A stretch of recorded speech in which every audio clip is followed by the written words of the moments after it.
Hi guys, today I'm making this video on basic troubleshooting on your touring car. So a lot of times some guys at the track might complain that their car is undrivable, like it might be spinning out or just doing some weird stuff and they can't get around the track properly. So most of the time I think this isn't a setup issue, but more likely something is broken or tweaked or something is binding in your car. So today I'll just show you some basic troubleshooting tips and what I will do to get the car back in working condition. So the first thing obviously is to check for broken parts. So obviously here I'm using my T420 as an example, and this car is really strong and you normally don't have any weak points on the car. But from past experience, running let's say on carpet with really hard boards, if you hit the board, some parts that might crack or break are the front C-hubs and the front steering knuckles. And if you have a really hard high-speed impact, the top deck might break. On the new car, this will be the thinnest part, so I will expect to look here if there's any cracking, and especially on the motor side. But other than that, I think some other brands, their cars a weak point of their car might be the suspension pins on the inside, which can bend. But so far on the X-ray, we don't have this problem. So if your car doesn't have any broken parts, what will I check?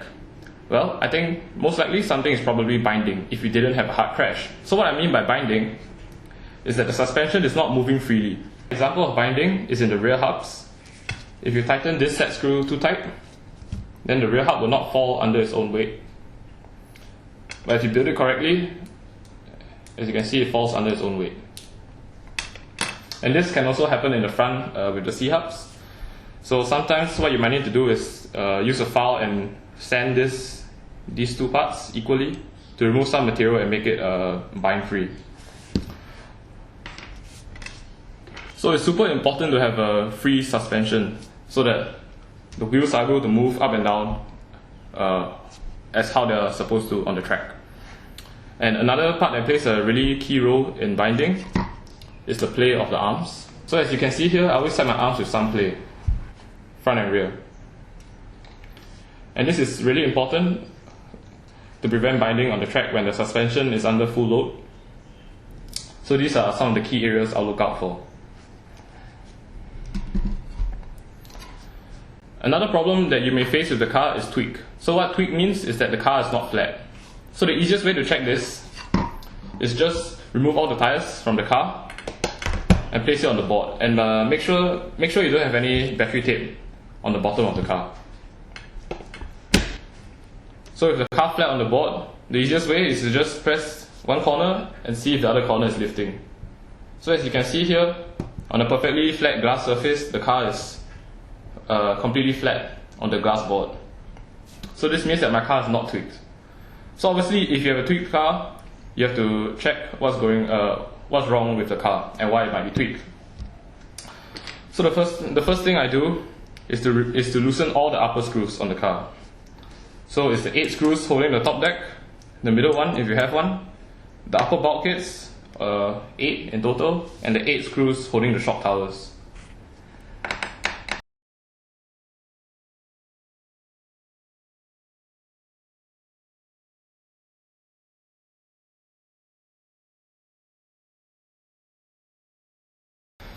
So now that I've loosened all the screws, you want to, at this point, also just loosen the battery tape, just to make sure it isn't pulling the chassis together.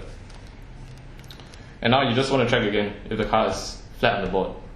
So if it's flat on the board now, most likely you solved the problem. It was just maybe caused by a light crash that tweaked the upper deck or the upper bulkheads.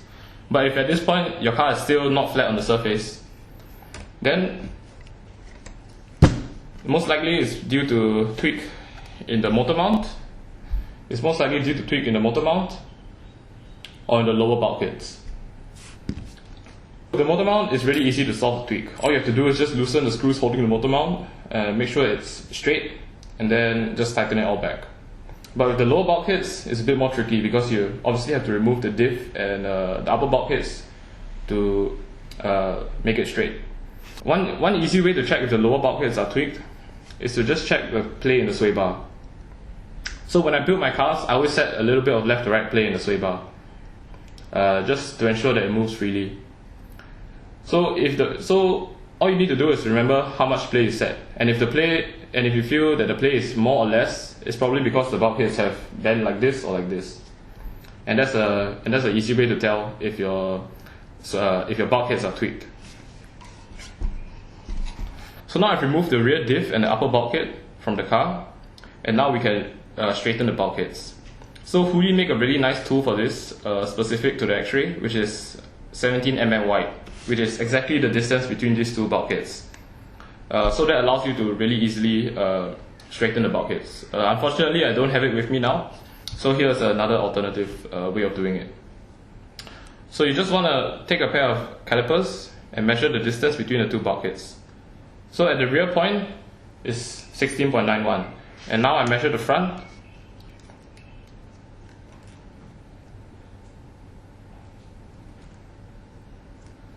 It's 16.9 also. So it doesn't have to be exactly like to 0.01 mm exactly the same, but I try to keep it within 0.05 mm if possible. So I tighten these screws in a cross pattern until the front and the rear of the bulkheads are equally spaced apart. The same procedure will apply for the front of the car, and now I just reinstalled the upper bulkhead and the rear diff into the car. And now you want to put your battery back in the car and place it on a flat surface and check again if everything is flat. So as you can see, my car is still perfectly flat, but if it wasn't flat, most likely something is actually bent in your car. So I would just suggest to take out everything and check if all the alu parts are straight. So now everything is loose on the car. As you can see, the upper bulkheads, the top deck and the shock towers are all loose. So now it's time to retighten them. So for this I use a torque screwdriver, which allows you to set exactly how tight the screws are. Obviously it's not necessary, but I just find it easier for myself. So this is the order in which I tighten the upper screws. So I press the shock tower down and I tighten the upper bulkhead screws, followed by the top deck screws.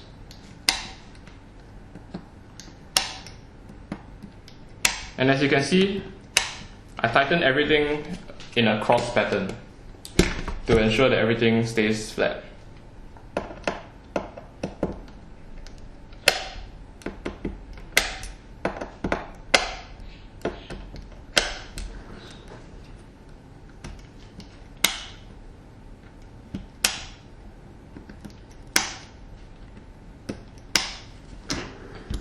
So now only the top deck screws are loose, and to tighten the top deck I use a tweak stick. I wouldn't say it's super necessary, but I don't know, I just like to use it because it makes it easier. And I start by tightening the outer screws, again in a cross pattern, and then the inner screws.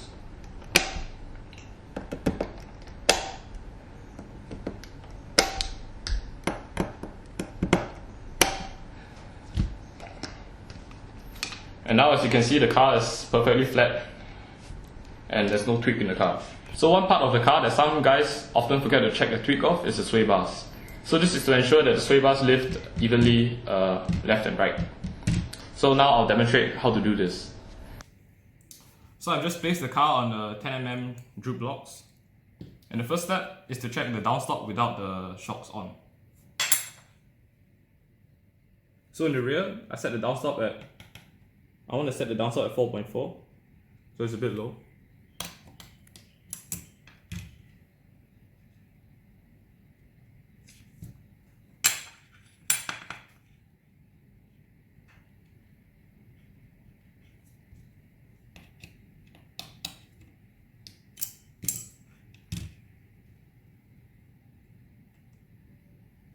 Okay, so now the downstop is set without the shocks.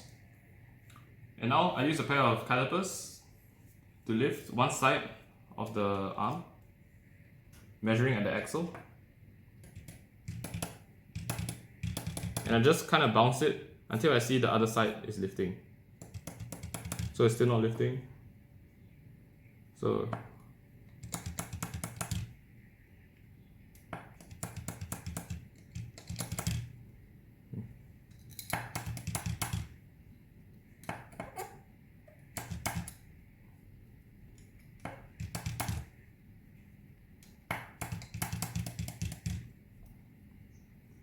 now I just lock the calipers. This all depends on which sway bar you're using and if you have ARS on the car or not, and also your downstop.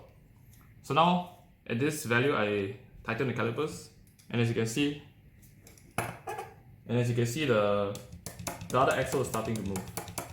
So you just have to observe how much this axle is lifting and check it on the other side.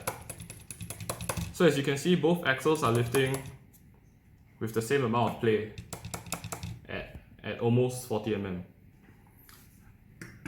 But if the sway bars were not lifting at the same time, you have to adjust these ball studs. You just loosen it or tighten it until the sway bars are lifting equally left and right.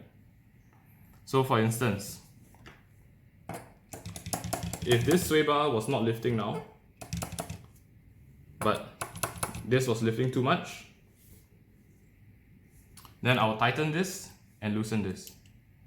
And yeah, you just repeat the process until your sway bars are lifting at an equal time, like this. So if you follow all these steps, you should have a car that's not binding and not tweaked. And following this, I'll just follow my pre-run procedure of setting up the car, which I've done in another video. So yeah, you can follow that video for more steps. I hope you found this video useful, and thank you for watching.